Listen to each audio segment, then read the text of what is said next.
Hello everyone, welcome to this math problem. Do take note though, we have to convert each of the fraction into percentage. Please take note of the arrow. So how do we convert it? We have to multiply by 100%.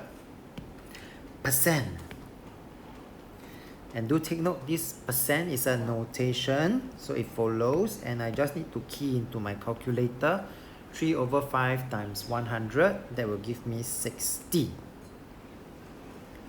So let's continue. So 4/7 times 100%, and this will yield 57.143% to 5SF, followed by final answer to be given in 3SF.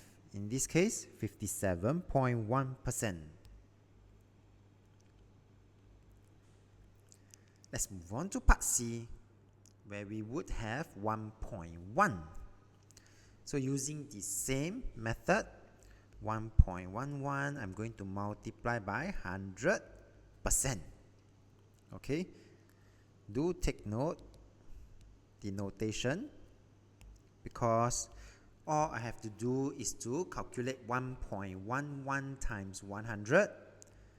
That will give me 111%, and that will be the answer for this case. Alright, that will be the end of this part of the question, and let's move on to other questions.